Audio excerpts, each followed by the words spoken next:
علیہ اجرا الا المودۃ فی القربى آمنت باللہ صدق اللہ مولانا العظیم۔ دنیا کے اندر اچھے لوگ، مقبول لوگ، نیک لوگ، اچھے گھرانے، پاکیزہ گھرانے بہت سے ہیں، بہت سے گزرے ہیں، لیکن جو اجلا ستھرا پاکیزہ بہترین پاک صاف اور سردار گھرانہ ہے نا، وہ رسول اللہ صلی اللہ علیہ وسلم کا گھرانہ ہے۔ رسول اللہ صلی اللہ علیہ وسلم کے گھرانے سے بڑھ کر کوئی عظیم گھرانہ نہیں ہے۔ اللہ تعالیٰ نے قرآن پاک کے اندر ارشاد فرمایا قُلْ لَا أَسْأَلُكُمْ عَلَيْهِ أَجْرًا، اے پیارے محبوب صلی اللہ تعالیٰ علیہ وآلہ وسلم اپنی پوری امت میں یہ اعلان کر دیں کہ میرے جو تم پر احسانات ہیں، رسول اللہ صلی اللہ علیہ وسلم کی جو ہم پر احسانات ہیں، ان کو شمار نہیں کر سکتے ہم۔ جس طرح کہ چوتھا پارہ سورہ آل عمران کے اندر آتا ہے وَاذْكُرُوا نِعْمَةَ اللَّهِ عَلَيْكُمْ إِذْ كُنْتُمْ أَعْدَاءً فَأَلَّفَ بَيْنَ قُلُوبِكُمْ فَأَصْبَحْتُمْ بِنِعْمَتِهِ إِخْوَانًا وَكُنْتُمْ عَلَى شَفَا حُفْرَةٍ مِّنَ النَّارِ فَأَنْقَذَكُم مِّنْهَا۔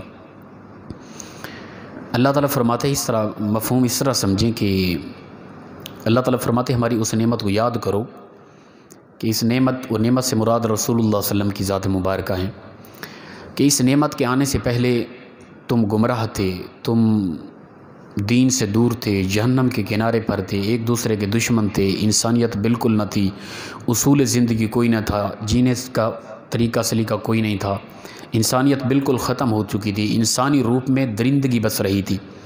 یہ حالات تھے، اللہ کے نبی تشریف لائے، عظیم اللہ نے یہ نعمت عطا کی اپنے محبوب کی صورت میں، اور محبوب خدا صلی اللہ تعالیٰ علیہ وآلہ وسلم نے آ کر وہ نفرتیں ختم کی، جینے کا طریقہ دیا، ماں باپ کی عزت و وقار دیا، میاں بیوی کے حقوق دیے، قریبی ہمسایوں کے حقوق دیے، جہنم کے کنارے سے بچایا، جنت کے راستے پہ چلایا، ہمیں جنت عطا کی، خوبصورت جہاں عطا کیا، کلمہ عطا کیا، قرآن عطا کیا، یعنی اس قدر نعمتیں ملی رسول اللہ صلی اللہ علیہ وسلم کی آمد پر کہ ہم زندگی میں پوری زندگی ہر سانس میں اس نعمت کا جو اللہ نے اپنے محبوب جیسے عظیم نعمت عطا کی رسول اللہ صلی اللہ علیہ وسلم کی آمد پر، ہر سانس میں کروڑ مرتبہ اللہ کو شکر ادا کریں، پھر بھی یہ شکر کم ہے۔ تو اللہ تعالیٰ فرماتے ہیں محبوب ان کو کہہ دو، اپنی امت کے لوگوں کو کہہ دو کہ میرا دنیا میں آنا، تم پر احسانات کرنا، تمہیں جہنم سے بچانا، تمہیں جینے کا اصول طریقہ بتانا، میاں بیوی کے حقوق بتانا، ماں باپ کی عزت و وقار بتانا، بہن بھائیوں کے آپس میں محبت پیدا کرنا، یہ جتنا بھی نعمتیں میری طرف سے تمہیں عطا کی گئی ہیں اور میرے آنے سے تمہاری زندگیاں بدلی ہیں اور میرے آنے سے تمہیں جہنم سے بچا کر جنت عطا کی گئی ہے، اس پر لا اسألکم علیہ اجرا، اس پر میں تم سے کوئی اجرت کا سوال نہیں کرتا۔ اے محبوب کہہ دو میں اپنے احسانات کی وجہ سے تم سے کوئی اجرت کا سوال نہیں کرتا، میں کچھ نہیں مانگتا، تمہیں کچھ نہیں کہتا کہ اس صلے میں تم یہ کرو، اس معاملے میں تم یہ کرو، کچھ نہیں کہتا، کچھ نہیں مانگتا، بات ختم ہو گئی۔ آگے کچھ مانگ بھی لیا پھر الا المودۃ فی القربى، کچھ نہیں مانگتا لیکن یہ کہتا ہوں کہ میرے گھر والوں کے ساتھ محبت کیا کرو تم۔ جب کہہ دیا تھا کہ کچھ نہیں صلہ مانگتا، کچھ اجرت نہیں مانگتا، پھر گھر والوں سے محبت کا تقاضا تو ہو گیا نا، مانگا تو گیا، پھر بھی پہلے کہا کچھ نہیں مانگتا لا اسألکم علیہ اجرا، پھر مانگ لیا، پھر کہہ دیا کہ چلو اس پر جو میرے احسانات ہیں نا اس پر کچھ نہیں مانگتا، صرف یہ کر لیا کرو کہ میرے گھر والوں سے محبت کر لیا کرو، پھر بھی مانگا تو گیا نا۔ دراصل یہ جو مانگا گیا نا، یہ مانگنا رسول اللہ صلی اللہ علیہ وسلم کو فائدہ نہیں، یہ مانگنا اہل بیت کو فائدہ نہیں، یہ مانگنا رسول اللہ صلی اللہ علیہ وسلم کے گھرانے کو فائدہ نہیں، بلکہ یہ جو اللہ کے نبی نے مانگا نا، اے میرے امت کے لوگوں، میں اپنی عطا کردہ جو محبتیں ہیں، جو اصول ہیں، جو تمہیں نعمتیں عطا کی میری وجہ سے، اس پر کوئی اجرت نہیں مانگتا، جو تم سے مانگ رہا ہوں کہ میری اہل بیت کی محبت، دراصل یہ بھی تمہارا فائدہ ہے، میری اہل بیت سے محبت کرو گے تو تمہیں اللہ جنت میں اعلیٰ مقام عطا کرے گا۔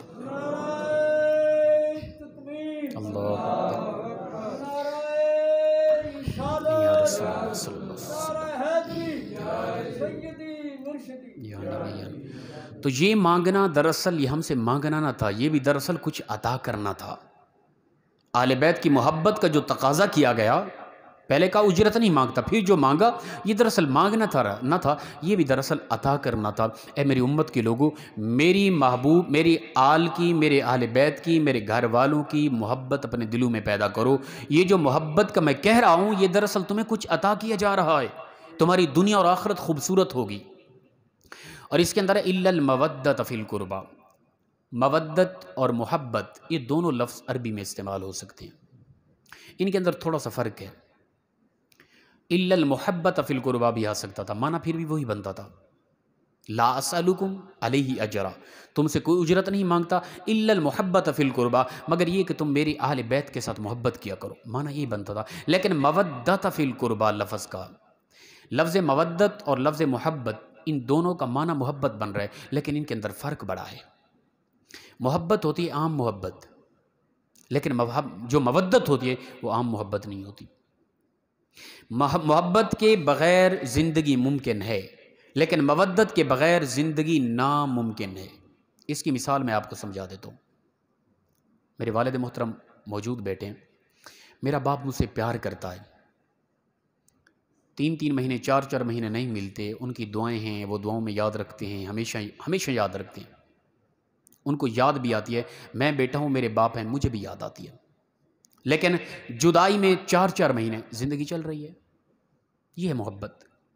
محبت کے باوجود جدائی ہو جائے پھر بھی زندہ رہنا ممکن ہوتا ہے۔ میری ماں ہے، میری بیوی ہے، میری اولاد ہے، میرے بہن بھائی ہیں، جدائی ہوتی ہے، لیکن محبت کمال کی ہے، دل کے اندر محبت ایک عروج پر ہے، اس کے باوجود بھی جدا رہ کر زندگی ممکن ہے، اسے کہتے ہیں محبت۔ لیکن مودت کیا ہے؟ مودت اس کے بالکل برعکس ہے۔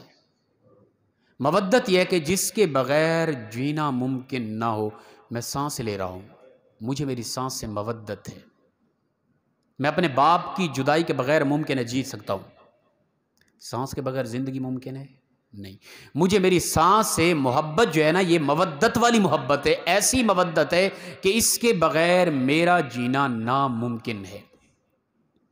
مچھلی ہے، اس کو پانی سے جو محبت ہے نا، مودت والی محبت ہے، وہ مچھلی کو پانی سے نکال لو، تڑپ تڑپ کے مر جائے گی، کیوں؟ اس لیے اسے پانی سے مودت ہے، بغیر پانی کے مچھلی کا زندہ رہنا ناممکن ہے۔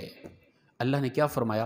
اے محبوب انہیں کہہ دو میں تو اسے کوئی اجرت نہیں مانگتا، لیکن صرف یہ کہتا ہوں الا المودۃ فی القربی، میری اہل بیت کے ساتھ ایسی ٹوٹ کر محبت کرو کہ ان کی محبت کے بغیر ایمانی حوالے سے تم مردہ ہو، تمہاری زندگی ممکن ہی نہیں ہے۔ یہ ہے اہل بیت کی محبت، یاد رکھیں۔ اہل بیت کی محبت اگر دل میں نہیں تو وہ انسان ایمان کے حوالے سے مردہ ہے، ٹھیک ہے نا؟ وہ درندہ ہے، وہ حیوان ہے، وہ جانور ہے جو ایمان کا مطالبہ تو کرتا ہے، ایمان کا تقاضا تو کرتا ہے، ایمان کا دعویٰ تو کرتا ہے، لیکن اس کے دل کے اندر محبت اہل بیت نہیں ہے، وہ جھوٹا ہے، وہ مردہ ہے، وہ درندہ ہے، وہ پتھر ہے، وہ ایک بت ہے، پھر ٹھیک ہے نا؟ مومن مسلمان کہنا بعد کی بات، وہ انسان بھی نہیں ہے۔ محبت اہل بیت کا اس قدر عظیم تقاضا کیا گیا ہے۔ اللہ اکبر۔ کائنات کے اندر اجلا ستھرا بہترین پاکیزہ خوبصورت گھرانہ اللہ کے نبی کا گھرانہ ہے، اس سے بڑا عظیم گھرانہ کائنات کے اندر کوئی نہیں ہے، یاد رکھیں۔ اور محبت اہل بیت نہ ہو تو پھر انسان کا ایمان بالکل ہی نہیں ہے۔ ہم اہل سنت و جماعت اور اعلیٰ حضرت احمد رضا خان رحمۃ اللہ تعالی علیہ سے منسوب ان کے فتاوی جات کو زیادہ تر ہم لائق کرتے ہیں، تو اس بنا پر ان کے فتاوی جات کی وجہ سے لفظ بریلویت کا ٹائٹل بھی بعض اوقات لگایا جاتا ہے۔ ہمارا مسلک نہیں ہے بریلوی، ہماری عوام الناس میں بعض اوقات ہوتا ہے کہ ہم بریلوی ہیں، بریلوی نہیں، بریلوی ایک شہر کا نام ہے، ایک علاقہ ہے، ہم اہل سنت و جماعت ہیں۔ اعلیٰ حضرت جن کے فتاوی جات زیادہ ہم نوٹ کرتے ہیں اور جن کے فتووں سے آگے فتویٰ دیتے ہیں، ان کا انداز دیکھیں اہل بیت کے ساتھ محبت کا۔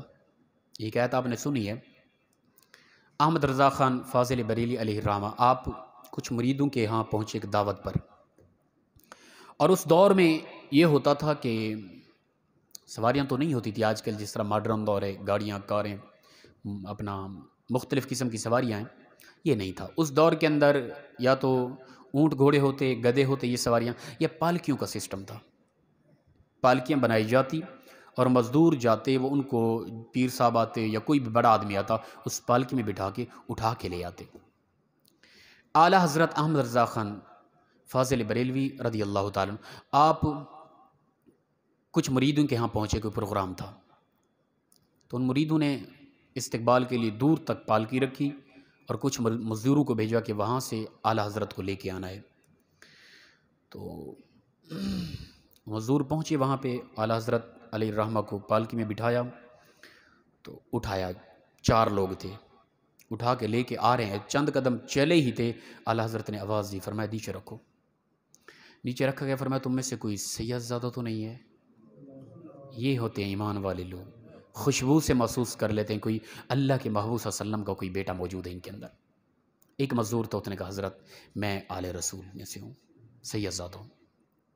آپ تڑپ گئے، چیخ نکل گئی، روئے، فرمایا یہ کیا کیا، اتنا بڑی خطا مجھ سے ہو گئی۔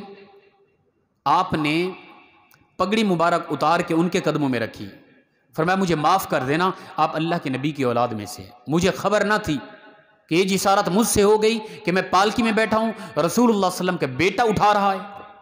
آپ نے فرمایا اب اس کے برعکس ہوگا، اے سید زادے تو پالکی میں بیٹھے گا، اب خود اعلیٰ حضرت احمد رضا خان اس پالکی کو اٹھائے گا۔ انہوں نے کہا حضرت آپ بڑی شخصیت ہیں، آپ نے فرمایا نہیں۔ سید زادے کو اندر بٹھایا اور پالکی اٹھا کے لے کے جا رہے ہیں، اور زاروں قطار آنسو جاری ہیں اعلیٰ حضرت کے، احمد رضا خان علیہ الرحمہ کی، اور مدینہ کی طرف روک کر کے روتے ہوئے عرض کی یا رسول اللہ احمد رضا سے یہ خطا ہو گئی، کہیں قیامت کے دن مجھ سے یہ مت پوچھ لینا کہ اے احمد رضا تم میرے بیٹے سے یہ نوکریاں کراتا رہا۔ اس وقت تڑپ کے کہا تھا یا رسول اللہ تیری نسل پاک میں ہے بچہ بچہ نور کا، تو ہے عین نور تیرا سب گھرانہ نور کا۔ یہ ہے محبت اہل بیت جو اعلیٰ حضرت نے ہمیں سبق دیا ہے۔ تو محبت اہل بیت کے بغیر ایمان ممکن ہی نہیں، بلکہ ایمانی حوالے سے وہ انسان مردہ ہے، وہ انسان پتھر ہے، وہ انسان نہیں ہے، وہ حیوان ہے جس کے دل میں اہل بیت کی محبت نہیں ہے۔ اللہ اکبر۔ حدیث مبارکہ کے اندر آتا ہے، یہ بخاری مسلم کے اندر بھی موجود ہے، اور میں خاص طور پہ مستدرک حاکم میں ابھی یہ روایت دیکھ کے آیا ہوں۔ رسول اللہ صلی اللہ علیہ وسلم حجۃ الوداع کے موقع سے واپسی جب لوٹے تو غدیر خم کے مقام پر رسول اللہ صلی اللہ علیہ وسلم نے صحابہ کو حکم دیا کہ ٹھہراؤ کرو، یہاں پہ سٹے کرو۔ تو صحابہ کرام بڑے بڑے درختوں کے نیچے انہوں نے سٹے کیا، رک گئے۔ رسول اللہ صلی اللہ علیہ وسلم جب رکے تو آپ نے خطبہ دیا، بیان فرمایا، فرمایا لوگوں مجھے بلایا آ گیا ہے، اللہ کی طرف سے بلاوا آیا ہے، اور میں نے اس بلاوے کو قبول فرما لیا ہے، یعنی میری ظاہری زندگی کا اختتام ہے، اب میں دنیا سے انقریب جانے والا ہوں۔ رسول اللہ صلی اللہ علیہ وسلم نے بنیادی پہلی یہی بات کی، اور پھر فرمایا کہ میں نے اس کو قبول فرمایا، تمہارے اندر جانے سے پہلے میں تمہیں آگاہ کرنا چاہتا ہوں 2 چیزیں تمہارے اندر چھوڑ کے جا رہا ہوں۔ رسول اللہ نے فرمایا اے میری امت کے لوگوں، تا حشر آنے والے لوگوں کو یہ بتا دینا 2 چیزیں اپنی امت میں چھوڑ کے جا رہا ہوں، اور یہ دونوں چیزیں ایسی ہیں کہ کبھی ایک دوسرے سے جدا نہ ہوں گی، یہ ہمیشہ اکٹھے رہیں گی، کبھی ان کو جدا نہ دیکھو گے، اور اکٹھی ہو کے یہ قیامت کے دن مجھے حوض کوثر پہ آ کے ملیں گی۔ یہ دونوں چیزیں تمہارے اندر جو چھوڑ کے جا رہا ہوں، فرمایا کیا ہے وہ؟ فرمایا وہ اللہ کی کتاب قرآن پاک جو ہمارے پاس موجود، اور میری اہل بیت آل رسول تمہارے اندر چھوڑ کے جا رہا ہوں، یہ 2 چیزیں۔ اب فرمایا کہ تمہاری مرضی، تم خود سوچ لو کہ تم نے ان دونوں کے ساتھ کیسا برتاؤ کرنا ہے۔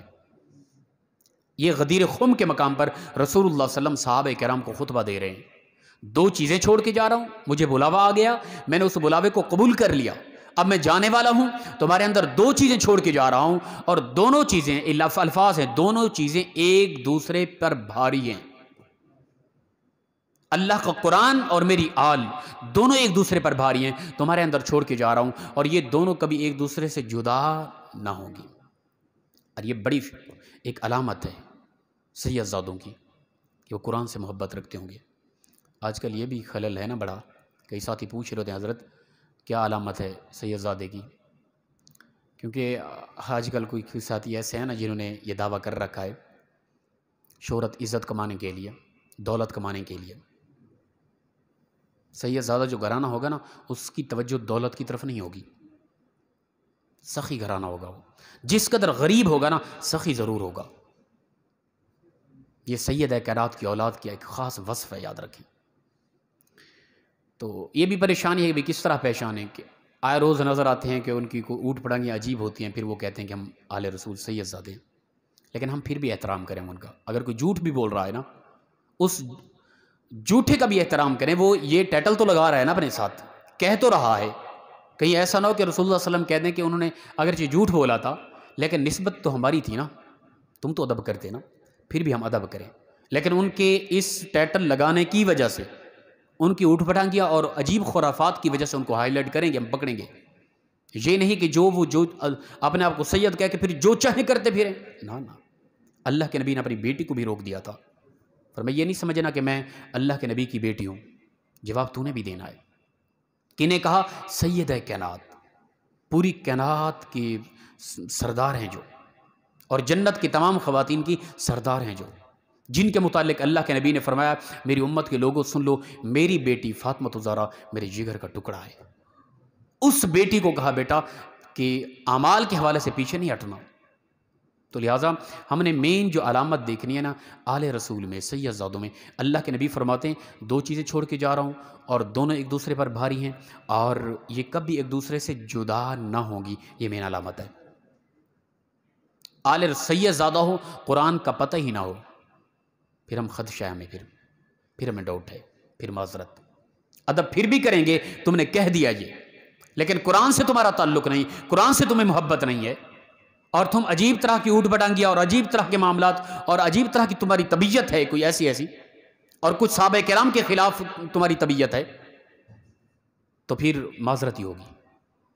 اللہ کے نبی صلی اللہ علیہ وسلم کیونکہ ایک سند دے گئے ہمیں، فرمایا کہ یہ کبھی میری اولاد اور قرآن ایک دوسرے سے جدا نہ ہوں گے، اور پھر فرمایا کہ یہ دونوں حوض کوثر پر آ کر مجھے ملیں گے۔ اب میری آل اور اللہ کا یہ قرآن، ان دونوں کے ساتھ تم نے فرمایا محبت کرنی ہے، اور ہمیں محبت ہے ان دونوں سے۔ قرآن کو اگر سمجھنا ہے نا، اللہ کی اس کلام کو سمجھنا ہے، دل میں محبت اہل بیت رکھ کے قرآن کو پڑھو، تمہیں مکمل قرآن سمجھ آ جائے گا۔ محبت اہل بیت کے نور کے ذریعے قرآن کو سمجھنا ہے تو سمجھو۔ اگر محبت اہل بیت کا نور نہیں ہے، ہم محض قرآن کو سمجھنا چاہیں، یہ دونوں چیزیں اکٹھی ہیں۔ یہ سمجھیں کہ آپ کے پاس کتاب ہے لیکن اندھیرا ہے، کچھ نظر نہیں آ رہا، اس اندھیرے کے لیے روشنی چاہیے، لیکن وہ روشنی کیا ہے؟ محبت اہل بیت ہے۔ اس لیے فرمایا کہ دو چیزیں چھوڑ کے جا رہا ہوں، قرآن اور اہل بیت، اللہ کی کتاب اور اپنی آل، ان دونوں کے ساتھ محبت رکھو گے، تم خود جانتے ہو کہ ان کے ساتھ کیا برتاؤ رکھنا ہے۔ اگر قرآن پاک ہو، محبت اہل بیت نہ ہو، پھر اندھیرا ہے، قرآن نظر نہیں آگا تمہیں۔ اسی طرح اگر اہل بیت کی محبت کا دعویٰ تو ہو لیکن قرآن پاک کی توجہ نہ ہو، پھر بھی راہ راست پہ نہیں ہو تم۔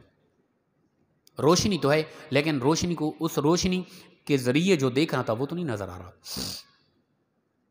جو قرآن کو دیکھنا تھا اس روشنی کے ذریعے، اس محبت اہل بیت کے نور کے ذریعے، قرآن کی طرف تو توجہ نہیں ہے تمہاری۔ جس طرح کہا جاتا ہے نا قرآن پاک ناقص ہے، مکمل نہیں ہے، استغفر اللہ، کچھ لوگوں کا نظریہ ہے، اور وہ لوگ زیادہ تر یہ ٹائٹل لگا رہے ہوتے ہیں۔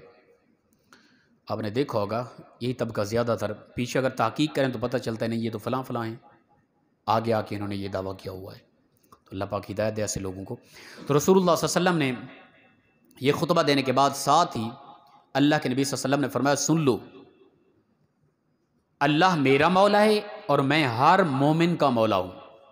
پھر رسول اللہ صلی اللہ علیہ وسلم آگے بڑھے، حضرت علی کرم اللہ وجہ کریم کا ہاتھ پکڑا، فرمایا لوگوں سن لو، جس کا میں مولا اس کا علی مولا ہے، جس کا میں مددگار اس کا علی مددگار، جس کا میں محبوب اس کا علی محبوب۔ پھر آگے فرمایا اے پروردگار، جو تیرے اس علی سے محبت کرے تو بھی اس بندے سے محبت کر، اور جو اس علی سے بغض رکھے اے پروردگار تو بھی اس کے ساتھ اعلان جنگ کر دے۔ محبت اہل بیت لازم و ضروری ہے، یاد رکھیں۔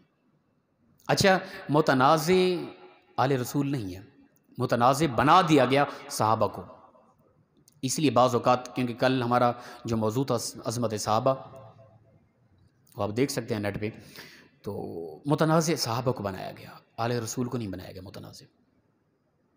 اس لیے بعض اوقات زیادہ تر، بلکہ زیادہ تر نہیں، اپنا برابر کے طور پہ آل رسول اور صحابہ کے متعلق تبصرہ ہوتا رہتا ہے۔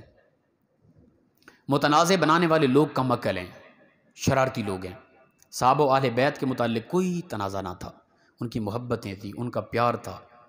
آگے آپ تاریخ کی کتابیں پڑھ کے دیکھیں یا اپنا قرآن و حدیث کے حوالے سے دیکھیں، آپ کو پتہ چلے گا کس قدر محبت ہے ان کی۔ یہ بھی ہمارا صحابہ و اہل بیت کے باہمی اتفاق و محبت، اس موضوع پر ہمارا مکمل بیان نیٹ پہ موجود ہے۔ اللہ اکبر۔ تو رسول اللہ صلی اللہ علیہ وسلم نے فرمایا، اللہ میں علی سے محبت کرتا ہوں، اپنا جو علی سے محبت کرے تو اس بندے سے محبت کر، جو علی سے بغض رکھے تو اس کے ساتھ اعلان جنگ کر دے۔ تو اہل بیت کی محبت، اہل رسول کی محبت یہ لازم و ضروری ہے، ایمان کی عین علامت، عین ایمان ہے، علامت نہیں، عین ایمان ہے۔ اسی طرح حدیث مبارکہ کے اندر آتا ہے کہ رسول اللہ صلی اللہ علیہ وسلم نماز پڑھا رہے تھے۔ اچھا، اہل بیت سے مراد بعض لوگوں نے کچھ خاص مراد لے لیا۔ قرآن پاک کے اندر انما یرید اللہ لیذھب عنکم الرجس اہل البیت ویطہرکم تطہیرا، کہ اللہ تعالیٰ یہ ارادہ فرماتا ہے، یہی چاہتا ہے کہ آپ کے گھر والوں کو ہمیشہ خوب پاک کر دے۔ ٹھیک ہے نا، یہ قرآن پاک کی آیت مبارکہ ہے۔ اس اہل بیت سے مراد بعض لوگوں نے پنجتن پاک ہی محض مراد لے لیے، ازواج مطہرات کو انہوں نے الگ کر دیا بعض لوگوں نے، حالانکہ یہ بالکل غلط ہے۔ پیچھے دیکھیں، سیاق و سباق کو دیکھیں، آپ کو پتہ چلے گا قرآن پاک کے اندر بنیادی جو مصداق ہیں اس آیت کے، وہ ازواج مطہرات ہیں۔ جب یہ آیت نازل ہوئی، فرمایا آپ کی یہ بیویاں ہیں، ان بیویوں کو آپ کی ازواج جو ہیں، آپ کی گھر والیاں جو ہیں، پروردگار ان کو پاک کر چکا ہے، ان کو تطہیر کا تاج پہنا چکا ہے رب تعالیٰ۔ جب یہ آیت نازل ہوئی تو رسول اللہ صلی اللہ علیہ وسلم گھر تشریف لائے تو سیدہ کائنات سلام اللہ علیہا آپ کو آواز دی اور اپنی چادر میں لیا۔ حضرت علی کرم اللہ وجہ الکریم کو آواز دی، ان کو چادر میں لیا۔ امام حسن و حسین کو، دونوں کو چادر میں لیا اور عرض کیا، پروردگار یہ میرے گھر والے ہیں، ان کو تو پاک کر دے۔ ٹھیک ہے نا، جو ہم نعرہ لگاتے ہیں نا پنجتن پاک، تو اللہ تعالیٰ کے محبوب صلی اللہ علیہ وسلم کے اس فرمان سے، یہ بخاری کی روایت ہے، پنجتن پاک کا بعض لوگ اس میں بھی اعتراض کرتے ہیں، بس صرف وہ 5 تن جو ہیں وہی پاک ہیں بس۔ بھائی ہم ہر کسی کو پاک مانتے ہیں، ایسا نہیں ہے۔ جو جتنی حد تک کی پاکیزگی اور طہارت جن کو ملی ہم ان کے قائل ہیں، لیکن اس حدیث کے تحت رسول اللہ صلی اللہ علیہ وسلم نے ان 5 تنوں کو، 5 جسم کو جو اکٹھا کیا، چادر میں لیا، اپنی تطہیر کی پاکیزہ چادر میں بند کیا اور عرض کیا، پروردگار یہ میرے 5 تن ہیں اور ان کو تو ہمیشہ پاک کر دے۔ تو ان 5 جسموں کے حوالے سے ہم پنجتن کہتے ہیں اور ان کی پاکیزگی اعلیٰ ہے، اس لیے ہم پنجتن پاک کا نعرہ لگاتے ہیں۔ تو رسول اللہ صلی اللہ علیہ وسلم نے چادر میں لیا، اور یہ بخاری کی روایت ہے، پنجتن پاک کا نعرہ جو لگایا جاتا ہے یہ بخاری کے اندر واضح طور پہ ہے، اس میں اداس نہ ہوا کریں۔ اللہ اکبر۔ حدیث مبارکہ رسول اللہ صلی اللہ علیہ وسلم نماز عصر پڑھا رہے تھے، ظہر یا عصر، یہ روایت کے اندر اس طرح کے الفاظ آتے ہیں۔ راوی کو شبہ پڑ گیا ظہر کی نماز تھی یا عصر کی نماز تھی۔ رسول اللہ صلی اللہ علیہ وسلم نے نماز کے اندر سجدہ طویل کر دیا۔ ایک راوی فرماتے ہیں جو موجود تھے، مین راوی منقول، وہ کہتے ہیں میں نے سر اٹھا کے دیکھا، بھئی رسول اللہ صلی اللہ علیہ وسلم اتنا دیر ہو گئی سجدے میں، کیا ماجرا ہے؟ تو میں نے دیکھا امام علی مقام، امام حسین رضی اللہ تعالیٰ عنہ رسول اللہ صلی اللہ علیہ وسلم کے کندھے پر بیٹھے ہوئے ہیں۔ تو فرماتے ہیں میں اٹھا سجدے سے، پھر میں سجدے میں چلا گیا، پھر کافی دیر بعد رسول اللہ صلی اللہ علیہ وسلم نے سجدے سے سر اٹھایا۔ سر اٹھانے کے بعد پھر سلام پھیرنے کے بعد صحابہ کرام نے عرض کی، یا رسول اللہ فدا کا ابی و امی، یہ کوئی نیا حکم نازل ہوا ہے نماز کے اندر اتنا لمبا طویل سجدہ کرنا، یا کوئی اور سبب تھا؟ اللہ کے نبی نے کیا فرمایا؟ فرمایا دراصل میرا نواسہ امام حسین آ کے بچپن نہ تھا، چھوٹی عمر تھی نا، تو آ کے میرے کندھے پر بیٹھ گیا، تو میں نے مناسب نہیں سمجھا کہ بس سجدے سے سر اٹھا لوں اور اس کو ہٹا دوں، یہ الفاظ ہیں۔ فرمایا کہ یہ مناسب نہیں سمجھا کہ اپنے نواسے کو کندھے سے ہٹا دوں اور سجدے سے سر اٹھاؤں، نہیں، بلکہ میں نے یہی سوچا کہ جب میرا نواسہ خود اترے گا تب اپنا سر سجدے سے اٹھاؤں گا۔ یہ تھی اللہ کے نبی کو اپنے نواسوں سے پیار اور محبت۔ ہمارے ہاں اچھا یہ بھی ایک مسئلہ بھی اخذ ہو جاتا ہے اس سے، کہ ہمارے ہاں کچھ طبیعت ہوتی ہے بعض لوگوں کی، بچوں کے حوالے سے سختی کرتے ہیں مسجد میں آنے میں، نہ کیا کریں یار، پیار دیا کریں، یہ ہمارا مستقبل ہے۔ ہمارے ہاں تقریباً یہ ترکی کے کچھ مساجد میں یہ لکھا ہوا ہے کہ اگر تمہاری جماعت کے وقت پیچھے بچوں کا شور نہیں آ رہا نا، تمہارا مستقبل مسجد خالی ہیں، تمہاری مساجد تمہاری ویران ہے. پیچھے بچوں کا شور آ رہا ہے تو سمجھ لیں آنے والی نسلیں آپ کی نمازی ہیں. تو بچے ہی ہوتے ہیں. میری اور آپ جیسا کوئی صحابہ میں موجود ہوتا تو ہم کہتے یا رسول اللہ یہ بچوں میں احتیاط کریں، گھر جا کے کہہ دیں کہ بچے ادھر نہ آئیں. ٹھیک ہے نا. بہرحال اس وقت اس طرح کی طبیعت نہ ہوتی اگر ہوتے ہم، لیکن ہم اس قابل کہاں کہ ہم اس دور میں ہوتے، اس قابل ہم کہاں. تو اگر بچے آ جاتے ہیں تو یہ امام علی مقام امام حسین کا یہ انداز تھا کہ جماعت کا وقت اللہ کے نبی سجدے میں، پیچھے ابو بکر عمر عثمان و علی جیسے بڑے بڑے صحابہ کرام ہیں. تو اس وقت امام علی مقام امام حسین آ کے رسول اللہ صلی اللہ علیہ وسلم کے کندھوں پر سوار ہو گئے اور اللہ کے نبی نے سجدے کو لمبا کر دیا. آج ہو جائے نا اس طرح، معذرت اس طرح ہوگا نہیں، اگر ہوگا تو بڑا مسئلہ کھڑا ہو جائے گا. ہمارے بچے ادھر، یہ فیملی اگر اس طرح ہو جائے کہ ہمارا بچہ ادھر آ کے ہمارے کندھوں پہ، تماشا لگ جائے گا. بچے ہیں، بچے تو بچے ہی ہوتے ہیں نا، ہم تو بڑے ہیں نا. اور ہمارے ہاں مسجد میں کئی مرتبہ اس طرح ہوا، بہرحال کچھ سنجیدگی ہو گئی ہے کیونکہ ہماری طبیعت ایسی ہے کہ جو بھی معاملہ کھڑا ہوتا ہے نا پھر اس پر ہم کو اس طرح کا ٹف قسم کی دوائی دیتے ہیں کہ پھر وہ کئی دنوں تک اس طرح کا معاملہ نہیں ہوتا، چاہے وہ ہماری انتظامیہ میں سے ہو یا کوئی عوامی طبقے میں سے کوئی بھی بندہ کرے. یہاں پر اس طرح بھی ہوا کہ مرتبہ کہ بچوں کا پیچھے شور آ رہا تھا، اس بچوں کے شور کو روکتے ہوئے بڑوں کا جو شور تھا نا وہ کمال تھا. بچے تو بچے ہیں یار، ان پر تو شرعی احکام لاگو ہیں ہی نہیں، انہیں تو حکم ہی نہیں کہ بچوں مسجد میں شور نہیں کرنا. تمہیں تو لازم تھا تم پر کہ تم نے مسجد کا ادب کرنا تھا. بچوں کو شور کو روکنے کے لیے تم نے بچوں سے ڈبل شور کر دیا یار. یہ عقل مندی ہے کیا؟ وہ تو بچے تھے، تم تو بڑے ہو یار. اسی طرح ہوتا ہے کہ بچوں کے معاملات کی وجہ سے آپس میں جھگڑے ہو گئے ایک دو مرتبہ. خدا کے لیے سنجیدگی اپنائیں، بچے بچے ہی ہوتے ہیں. اپنا بچہ ہے، دوسرے کا بچہ شور کرے تو وہ اس میں تماشا لگ جاتا ہے. نہ کریں ایسا.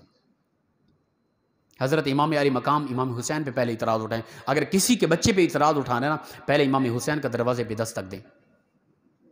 ٹھیک ہے نا. بچوں کا آنا اچھا ہے. ہاں یہ ہے کہ اتنی چھوٹا بچہ ہو کہ جس کے وہ پاکی ناپاکی کا پتہ نہیں ہے، وہ پیشاب کر دے گا، اس میں احتیاط ضروری ہے. لیکن اتنا سمجھدار ہے کہ اس چیز کا پتہ ہے اس کو مسجد میں لے کے آئیں، وہ تاکہ ہمیں دیکھیں کہ ہماری یہ مساجد ہیں، اللہ کے گھر ہیں، یہ مسجد کیوں تیار کی گئی، یہاں کے نمازیں پڑھنی ہیں اور نمازوں کا یہ طریقہ ہے، جماعت ہونی ہے، انہیں دین کو کچھ پتہ ہو. اللہ کے نبی نے فرمایا بچہ 7 سال کی عمر کا ہو جائے انگلی پکڑا کے مسجد کا راستہ دکھاؤ. تم کہو گے نہیں 10 سال کے بچے ان کو چماٹے مار کے باہر نکال رہے ہیں ہم. یہ کہاں کی شریعت ہے؟ یہ اپنی ذاتی طبیعت ہے. اسلام یہ نہیں ہے. اور مسجد کے اندر، اللہ کے گھر کے اندر اپنی ذاتی طبیعت کو اوپن نہ کیا کرو، اپنی ذاتی طبیعت کو اندر بند رکھا کرو. اسلام کیا کہتا ہے یہ پوچھ لیا کرو. شروع میں بعض ساتھی ایسے بھی تھے وہ ذاتی ادھر بیٹھ کے اپنا فتویٰ جاری کر دینا تھا ان لوگوں نے. بھئی پوچھ لیں، ہم ادھر کیا کو بکریاں چلانے کے لیے تو نہیں بیٹھے یار. ہم بیٹھے ہیں آپ لوگوں سے، کوئی بھی مسئلہ سرزد ہو گیا آپ ہم سے پوچھیں حضرت یہ کیا حکم ہے اس بارے. ذاتی طور پہ فتویٰ ٹھونس دیا، بھئی یہ ہو گیا، غلط کر دیا. کس نے کہا غلط کیا یار؟ خدا کے لیے بچوں کے حوالے سے احتیاط کریں. ایسے بچے جو سمجھدار ہیں شور کرتے ہیں، وہ بچوں کی فطرت ہے. ٹھیک ہے نا. میں اور آپ دیکھیں، اپنے بچپن کو دیکھیں، کافی عمر تک ہم مسجدوں میں کتنے لڑائی کرتے رہے. جماعت کی حالت میں کس حد تک ہماری شرارتیں ہو جاتی تھی. بچپنا ہوتا ہی اسی طرح کا ہے، ان پر شرعی احکام لاگو نہیں ہیں. تو خدا کے لیے کچھ شریعت کو دیکھے، نہ کہ اپنی طبیعت، اپنی سوچ، اپنی فکر کو سامنے رکھ کے جو حکم جاری ہوتا ہے زبان وہ حکم جاری کر دینا ہے. ایسا نہیں کرنا. تو رسول اللہ صلی اللہ علیہ وسلم نے فرمایا اے میرے صحابہ، میرا نواسہ امام حسین رضی اللہ تعالیٰ عنہ، وہ امام علی مکان جنہوں نے دین اسلام کی سربلندی کے لیے 70 تن قربان کر دیے تھے، اور دین کی سربلندی کے لیے عظیم سے عظیم تر قربانیاں، سب سے مشکلات کا سامنا امام علی مقام امام حسین نے کیا ہے. اس قدر احسانات ہیں ان کے اسلام پر. اللہ اکبر. دعائے پروردگار مخلصاً انداز میں ہم سب کو عمل کی توفیق عطا فرمائے. وآخر دعوانا الحمدللہ رب العالمین. جی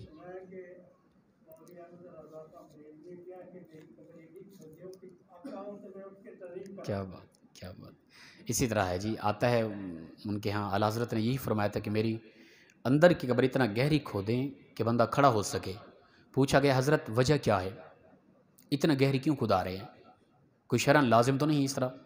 آپ نے فرمایا دراصل 3 سوال ہونے ہیں نا اپنا، من ربو کا ما دینوں کا. ما کنت تقول فی حق ھذا الرجل، مومن کی قبر میں رسول اللہ صلی اللہ علیہ وسلم تشریف فرماتے ہیں اور پھر اشارہ کر کے پوچھا جاتا ہے اس مومن سے، اے بندہ مومن بتا اس مرد کے متعلق دنیا میں کیا کہتا تھا؟ فرماتے ہیں کہ میں قبر اتنا چھوٹی نہ ہو کہ میں رسول اللہ صلی اللہ علیہ وسلم تشریف لیں اور میں بیٹھا رہوں، نہ بلکہ میری قبر اتنا کھلی کرنی ہے، بڑی بنانی ہے، رسول اللہ صلی اللہ علیہ وسلم کے آنے سے پہلے، اس سوال سے پہلے ادب مصطفیٰ کے لیے میں قبر میں کھڑا ہو جاؤں گا۔ یہ اعلیٰ حضرت کی محبت کا ایک انداز تھا۔ جی ہاں جی، حدیث مبارکہ بالکل جی، حضرت علی کرم اللہ وجہ الکریم علم کے حوالے سے، ٹھیک ہے ہر کسی کا اپنا اپنا مقام ہے، جب کسی کی فضیلت بیان کی جا رہی ہوتی ہے تو محسوس ہو رہا تھا کہ اس سے بڑا مقام کسی کا نہیں ہے۔ علم کے حوالے سے ہم کہتے ہیں علی کرم اللہ وجہ الکریم کے پائے کا کوئی نہیں ہے۔ جی جی جی جی جی بالکل جی۔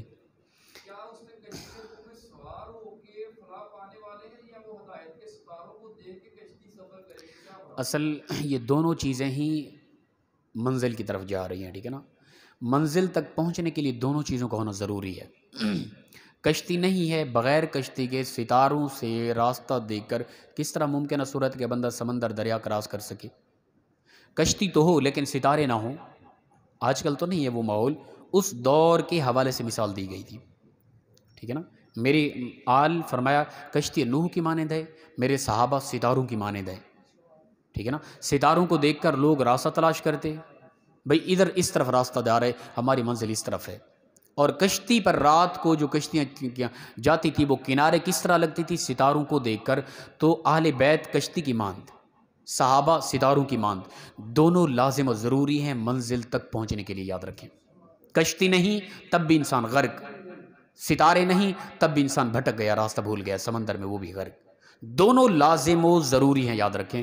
جو لوگ صرف اہل بیت کی طرف چلے گئے، صحابہ کے متعلق عجیب تبصرہ، وہ بھی بھٹک گئے، گمراہ ہو گئے۔ جو لوگ صرف صحابہ کی طرف چلے گئے، اہل بیت کے متعلق عجیب تبصرہ، وہ بھی بھٹک گئے، ان سے کشتی چھین لی گئی، ان سے ستاروں کا نور چھین لیا گیا، دونوں گمراہ ہو گئے۔ اللہ کا کروڑا بار شکر، ہمارا مسلک اہل سنت ایسا عظیم مسلک ہے جس نے صحابہ کے دامن کو بھی پکڑ رکھا ہے، اہل بیت کے قدموں میں بھی حاضر ہیں۔ ہمارے پاس وہ کشتی بھی موجود ہے اور صحابہ کا وہ ستاروں کا نور بھی ہمارے پاس موجود ہے، ہم سیدھے راستے پر منزل کی طرف جا رہے ہیں الحمدللہ۔ جی جی رضی اللہ تعالیٰ جی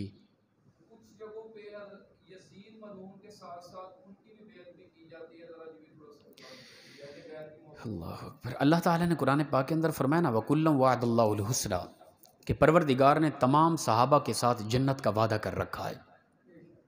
رسول اللہ صلی اللہ علیہ وسلم نے فرمایا میرے صحابہ کا مقام و عظمت، اس حدیث سے، اس سے علاوہ بھی کئی روایات ہیں مقام و مرتبہ کے حوالے سے، فرمایا ایک صحابی جو تم فرمایا کہ احد پہاڑ کی مثل سونا اللہ کی راہ میں تقسیم کر دو، صدقہ کر دو، میرا ایک ادنا صحابی، عام صحابی صرف 1 کلو جو میری راہ اللہ کی راہ میں تقسیم کرے تو اس کا جو صدقہ کرنا تمہارے احد پہاڑ کے برابر سونے کی صدقہ کرنے سے زیادہ افضل ہے۔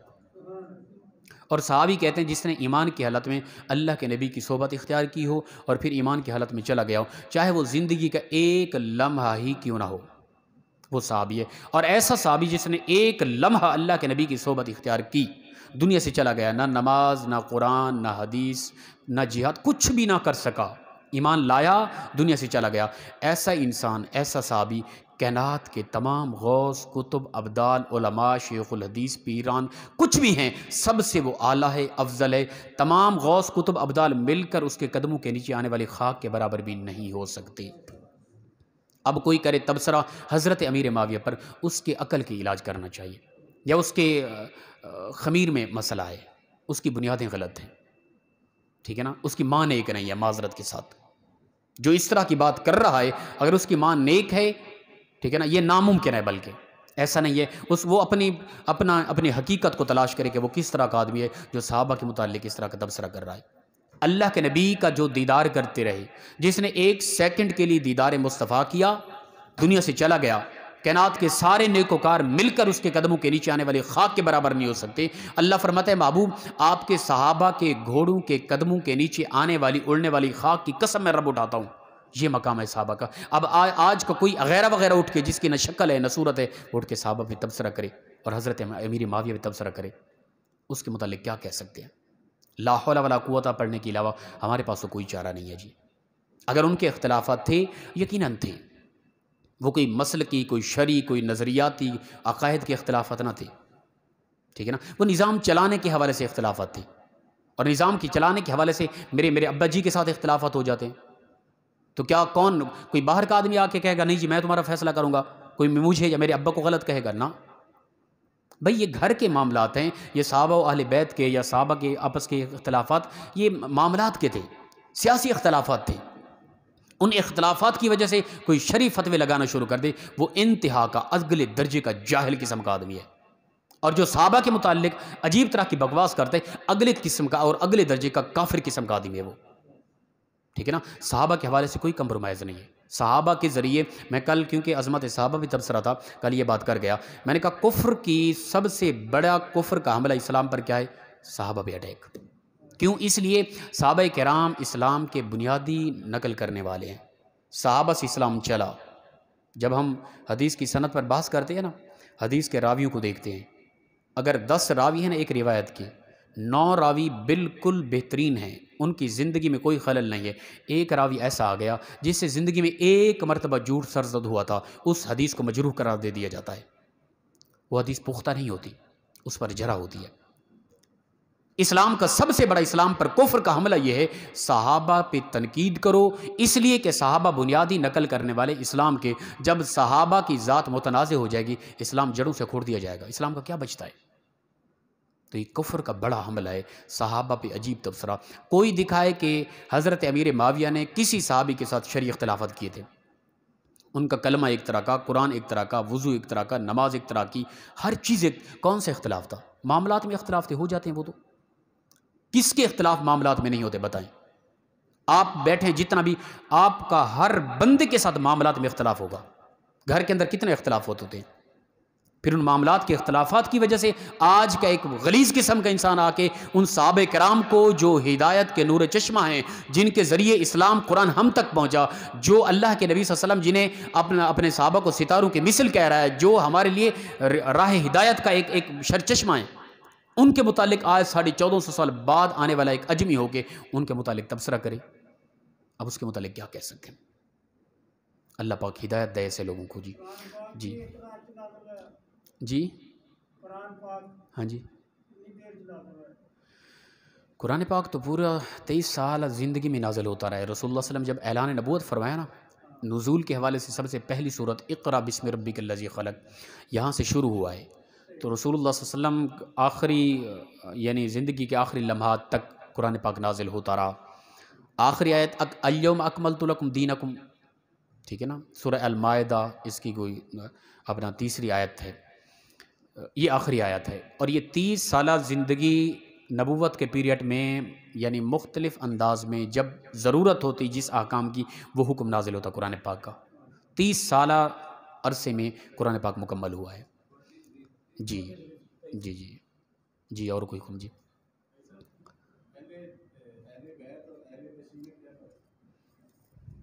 اہل بیت رسول اللہ صلی اللہ علیہ وسلم کا گھرانہ ہے، اور جو آپ نے نام لیا ہے یہ ایک فرقہ ہے، ٹھیک ہے نا، یہ فرقہ نہیں، ہر ایک سید نہیں ہے، اس طرح کے کہلانے والے سید، ہم تو عام لوگوں ان کے ایمان کے متعلق تبصرہ کر رہے ہیں، آپ انہیں سید کہہ دیں، یہ بالکل جو کہہ رہے ہیں وہ کہنے دیں ان کو، میں نے مین بنیادی علامت بتا دی ہے، رسول اللہ صلی اللہ علیہ وسلم کا فرمان، ٹھیک ہے نا، اللہ کے نبی نے فرمایا 2 چیزیں، میری آل اور قرآن تمہارے اندر چھوڑ کے جا رہا ہوں، ان کی علامت یہ ہے، میری آل کی علامت یہ، قرآن تو واضح سامنے ہمارے، آل رسول کون ہے؟ علی اعوذ باللہ میں کہہ دوں میں سید زادہ ہوں، کون سی علامت ہے میرے اندر؟ کوئی نہیں پہچان سکتا، رسول اللہ صلی اللہ علیہ وسلم نے علامت بتا دی ہے، فرمایا وہ میری آل وہ ہوئے ہیں جو کبھی قرآن پاک سے جدا نہیں ہوں گے، جن کا نام آپ ہی لے رہے ہیں، ان سے قرآن سن کے دیکھیں پتہ چل جائے گا آپ کو، قرآن پاک کے نور کی ہوا بھی نہیں لگی ان کو، تو یہ کس حوالے سے سید زادہ کہلا سکتے ہیں؟ سید زادہ وہ ہے جس کو قرآن سے محبت ہے۔ ہاں یہ ممکنہ صورت ہے کہ وہ قرآن کا علم نہ پڑھ سکا، لیکن قرآن سے اس کا تعلق ہی نہ ہو، یہ پھر جھوٹ ہے، یہ پھر فریب ہے، یہ دھوکہ دیا جا رہا ہے امت کو۔ ہاں جی، باقی یہ ایک الگ فرقہ ہے، آل رسول تو وہ تو سید زادہ گھرانہ ہے نا، وہ تو پوری امت کے سر کے تاج ہے نا۔ جی اور کوئی حکم؟ جی جی جی وہاں لوگ جو طوفان اور بارش کو روکنے کے لیے درختوں کے اوپر قرآن پاک لٹکا دیتے ہیں، جی یہ آیا ٹھیک ہے ان کے لیے؟ اصل یہ خرافات ہیں نا جو اس طرح کے تماشے، اصل یہ ہمارا بر صغیر کا علاقہ ہے نا، یہ ہندوؤں کی رسومات میں سے ہے۔ اصل ہم بھی اگر اپنے اکثریت، ہر ایک کی نہیں، اکثریت ہم دیکھیں اپنے تھوڑا عرصہ پیچھے چلے جائیں تو ہم انہی میں سے ہیں، اور انہی کی رسومات ابھی تک ہمارے اندر موجود ہیں، ٹھیک ہے نا۔ اس وقت ان کے مندروں کی طرف چلے جائیں، آپ کو کچھ بھی نہ نظر آئے نا، معذرت کے ساتھ کوئی مجھ پہ اس پہ فتویٰ لگانا چاہے تو وہ مجھ سے بات کر کے آگے فتویٰ لگائے، ان کے مندروں سے ہو کے ڈائریکٹلی آپ ہمارے مزارات کی طرف چلے جائیں، کم از کم 5% آپ کو ہو بہو ایک طرح کے عمل نظر آئیں گے ان کے یہاں۔ یہ کیا وجہ ہے؟ وہ ابھی تک ہمارے اندر وہ چیزیں راسخ ہیں، ابھی تک مکمل ختم نہیں ہوئی۔ آپ کے حضرت یہ کیسی بات کر دی، ہمارا مشاہدہ ہے، دیکھی گئی ادھر آپ کے ہاں رتی رتا علاقہ ہے، پہلے یہ تبصرہ ہوا ہے یہاں پہ بیٹھ کے۔ رتی رتا یہ بزرگوں کے نام ہے، کوئی خاتون ہے اور ایک مرد ہیں، بزرگ ہیں، ان کی دربار ہیں، اور علاقے کا نام ہی رتی رتا رکھا گیا ہے۔ تو وہاں پہ کسی معاملے میں ہمارا جانا ہوا تو دربار پہ چلے گئے ہم، اور وہ دربار اس گاؤں سے ہٹ کے قریب ہی ادھر تقریباً 15-20-25 کلومیٹر یا اس سے کم ہو ممکنہ صورت ہے فیصل آباد میں۔ تو وہاں جب ہم پہنچے تو دربار پہ ہم نے دیکھا کہ دربار کے دروازے سے باہر ہی ایک درخت لگا ہوا ہے، اس درخت پر کئی قسم کی ٹاکیاں باندھی ہوئی ہیں، ٹھیک ہے نا، اور ساتھ ہی بڑے بڑے ٹلے لٹکے ہوئے ہیں۔ ہم نے دیکھ کر، میں تو میری طبیعت اس طرح کہ میں تو بول پڑتا ہوں، تو ہم نے دیکھا، پوچھا، انہوں نے کہا کہ یہ انتظامیہ لگوائے ہوئے ہیں۔ بھئی کس لیے ہیں؟ ہمارے پوچھنے کے دوران ہی کچھ خواتین اور کچھ مرد آئے، انہوں نے آ کے ان ٹلوں کو کھڑکایا جس طرح کے مندر میں ہوتا ہے ہو بہو۔ یہ ہماری آنکھوں دیکھی یہ بات ہے، ممبر رسول پہ بیٹھ کے روزے کی حالت میں قرآن آگے رکھ کے آپ کو بتا رہا ہوں، یہ ایتھینٹک بات، میری ذاتی آنکھوں دیکھی بات ہے۔ انہوں نے آ کے ٹلے کھڑکائے اور پھر وہ وہیں کھڑے ہو کے انہوں نے دعا مانگی۔ میں پوچھتا ہوں کیا یہ اسلام کا طریقہ ہے یا ہندوؤں کا طریقہ ہے؟ یہ کس نے اجازت دی ہے اس طرح کے خرافات؟ کون ہے یہ تماشا بنانے والے، یہ بے حیا قسم کے لوگ؟ پھر یہ نہیں کہ بس ہم دیکھ کر چلے آئے، نہیں، میری طبیعت ہے، میں پھر تحقیق کرتا ہوں پوری۔ پھر ساتھ ہی ایک مکان بنا ہوا ہے، 4 دیواری ہے، دستک دی ہم نے، اندر ملنگ وہ کوٹ رہے تھے اور پینے کے لیے وہ سلسلہ کر رہے تھے، جس طرح ہمارے ہاں پہنچی ہستیاں کہتے ہیں نا، اس طرح کی ہستیاں موجود تھیں ادھر۔ پھر ہماری ان سے بات چیت ہوئی، میں نے ان ہستیوں سے گزارش کی کہ میں نے کہا یہ ہمیں پلائی جائے گی، انہوں نے کہا نہیں نہیں، یہ ہماری ذاتی ہے۔ وہ تو ہم ایک اٹیک کے طور پہ بات کر رہے تھے، تھوڑا ان کو ایزی کرنے کے لیے، کیونکہ وہ ملنگ پہنچی ہستی اس طرح کے ہوتے ہیں کہ جو ان کے ہاتھ میں آئے تو وہ ٹھوک دیتے ہیں بندے کو، ڈر بھی ہوتا ہے نا ان سے بات چیت کرنے کے لیے، تو ان کو ایزی کرنے کے لیے میں نے تھوڑا انہی جیسی طبیعت بنائی۔ جب وہ ایزی ہو گئے تو پھر میں نے ان سے پوچھا، میں نے کہا یہ ٹلے لگائے ہوئے کس نے لگائے ہیں، کون ہے انتظامیہ؟ پہلے ایک بندہ تھا وہ کہتا جی ہم سے بات کریں، میں ہی ہوں سب کچھ۔ جب ہم نے تھوڑا سخت لہجے سے بات کی اور پوچھا سے کہ کس نے یہ لگائے ہیں، کون ہے انتظامیہ؟ آپ ہیں، آپ ہمیں جواب دیں ادھر۔ جب انہیں پتہ چلا پتہ نہیں یہ کون ہے، پھر وہ گھبرا گئے، انہوں نے کہا جی حضرت میں نہیں ہوں، ٹھیک ہے نا، یہ گاؤں میں فلاں وہ چودھری صاحب ہیں، فلاں فلاں ہیں، تو ان سے آپ آ کے ملے، ہم تو ادھر صفائی کرنے والے ہیں۔ پہلے وہ بڑا بنا ہوا تھا، اب وہ صفائی کرنے والا بن گیا۔ تو پھر ہوا یہ کہ ہم ان تک نہ پہنچ سکے، وہ کون ہے، گاؤں بڑا تھا۔ پھر ہم نکلے، گاؤں پھر قریب ہی ہے، بڑی مسجد کا مینار ہمیں نظر آیا، ہم مسجد میں چلے گئے۔ دستک دی، دوپہر کا وقت تھا، کوئی 12 کے قریب کا وقت تھا۔ دستک دی تو حضرت نکلے ماشاءاللہ، باشرہ آدمی تھے، تو ہم نے سلام کیا، پھر تھوڑا سا ہم نے تعارف کرایا اپنے ادارے کے حوالے سے۔ پھر ہمارے ادارے کے حوالے سے جب تعارف ہوتا ہے تو جو مولوی صاحب ہوتے ہیں انہیں پتہ چلتا ہے کہ کوئی کسی ادارے کا بڑا فاضل آدمی ہے، تو انہوں نے بڑی عزت دی ہمیں۔ تو ہم نے گزارش کی کہ حضرت آپ کے قریب یہ معاملات ہو رہے ہیں، تو آپ صرف وہ حلووں تک محدود ہیں یا کچھ اور بھی کوشش کر رہے ہیں؟ آپ کی عوام ہے، آپ کے مقتدی ہیں، آپ کا علاقہ ہے، آپ کی ذمہ داری ہے، آپ اللہ کے رسول کا ممبر و مصلی سنبھالا ہوا ہے، اور آپ کے علاقے کے اندر بالکل قریب ادھر درباروں پہ یہ تماشے لگے ہوئے ہیں، کون سمجھائے گا ان کو؟ یہ تو عوام ہے، یہ تو کرتی جائے گی۔ ممبر رسول کا حق آپ کس حد تک ادا کر رہے ہیں؟ حضرت وہ شرمندہ بھی ہوئے، انہوں نے معذرت بھی کی، انہوں نے کہا کہ آپ کچھ دنوں تک آئیں گے۔ پھر انہوں نے اتارنے نہیں دیا ہمیں ذاتی طور پر، انہوں نے کہا نہیں نہیں، ہمیں آپ نے اتارا تو ہمارے تو ادھر تماشا لگ جائے گا ہمارے لیے۔ پھر اس مولوی صاحب نے ہمیں یقین دلوایا کہ اس جمعے پر باقاعدہ میں یہی بیان کروں گا، آپ نے اگر آ کے کہہ دیا ہمیں تو میں یہ موضوع چلائیں گے، اور اگلی دفعہ جب بھی آپ تشریف لائیں گے آپ دیکھیں گے اس طرح کے خرافات نظر نہیں آئیں گے۔ پھر ہمارے چکر نہیں لگا، ہم نے بعد میں رابطے بھی کیے تو پتہ چلا کہ وہ معاملہ ختم ہو گیا ہے۔ انہوں نے کوشش کی ہے ہمارے کہنے پر، ہمارے دعووں پر، وہ معاملہ ختم ہو گیا. تو یہ جو بھی آپ کہہ رہے ہیں باولپور کے علاقے میں وہ لوگ اس طرح قرآن پاک کو لٹکاتے ہیں، ایسا یہ خرافات ہیں، یہ جہالت ہے، کم عقلی ہے، بے شعوری ہے، اور یہ یہود و نصارہ اور ان اپنا سکھوں ہندوؤں کی رسومات ابھی ہمارے اندر راسخ ہیں. ان چیزوں سے باز ہیں. جو لوگ بھی اس طرح کر رہے ہیں ان کا دین سے کوئی تعلق نہیں، یہ شریعت سے بالکل بیزار ہیں، یہ دور لوگ ہیں دین اسلام سے، اور جہالت کے انتہا کو پہنچے ہوئے ہیں. قرآن اور حدیث اس طرح کی کوئی اجازت نہیں دیتا. اگر ایسی منتیں مان رہے ہیں، جاہلیت کی وجہ ہے. دین اسلام ایسی منت ماننے کی کوئی اجازت نہیں دیتا. ہمارے ہاں یہ بھی منتیں مانی جاتی ہیں نا، درباروں پہ جا کے ایک پیر صاحب کو، ولی کو مخاطب کر کے میرا یہ کام ہو جائے، آ کے میں مزار پہ چادر چڑھاؤں گا. کیا ضرورت ہے چادر چڑھانے کی؟ اس پر بھی اب کوئی لوگ تبصرہ کریں گے حضرت نے یہ کیسی بات کر دی ہے. کہاں سے یہ چیز ثابت ہے یار؟ یہ شروع میں جو چادر کا سلسلہ شروع ہے نا، اس کی حقیقت کیا تھی پتہ ہے؟ وہ یہ تھا کہ اللہ کے خاص ولیوں کی جو قبریں ہوتی تھی نا، مزارات، شروع کے اندر لوگ اس طرح کرتے کہ غریبوں کو ڈائریکٹلی جا کے کپڑا نہیں لے کے دیتے تھے، کیونکہ کچھ لوگوں کے عزت نفس مجروح نہ ہو، وہ جا کے درباروں پہ کپڑا رکھ آتے تھے، ٹھیک ہے نا، پیک کیے ہوئے لباس جا کے رکھ آتے، پھر غریب طبقہ رات کو خفیہ طور پہ آ کے لے جاتا اٹھا کے، اسے لے کر آ کے پہنتے. یہ سلسلہ تھا درباروں پر کپڑا رکھنے کا. باقی ہاں دربار پہ اگر کوئی ایک ادھر چادر چڑھی ہے ان کی عزت و وقار کے لیے تو حرج بھی نہیں ہے اتنا بڑی. یہ طریقہ تھا. وہ طریقہ آتے آتے آج جو چادریں ہوتی ہیں نا، وہ تو پتہ نہیں ان پر کیا کیا اوٹ پڑنگیاں ہوتی ہیں، کیا کیا اس پہ لکھا ہوتا ہے، کیا کیا بنا ہوتا ہے، اور پھر وہ کاروبار بن چکے ہیں. ٹھیک ہے نا، محبت کرنے والے آئیں گے، وہ چادر مہنگی سی لیں گے، ادھر چڑھائیں گے، ساتھ ہی جو کھڑے ہوتے ہیں نا ادھر کی انتظامیہ اور وہ کاروباری سارے، وہ ادھر سے ادھار کے فوراً دکاندار کو واپس کریں گے اور کم قیمت پر. بہترین قسم کا یہ کاروبار چل رہا ہے. ایسی منتیں کسی حوالے سے بھی کسی کو اجازت نہیں ہے. منت مانی ہے نا تو اس طرح کریں کہ اے پروردگار میرا یہ کام ہو جائے، میں نفل ادا کروں گا، میں روزہ رکھوں گا، میں صدقہ کروں گا، غریبوں کی باورند کروں گا. یہ چیزیں ہیں بس. ان کے علاوہ جو بھی ہو رہا ہے ان کا شریعت سے کوئی حقیقتاً تعلق نہیں ہے. جی اور کوئی حکم؟ جی اللہ اکبر. اللہ پاک عمل کی توفیق عطا فرمائے. جی اللہم صلی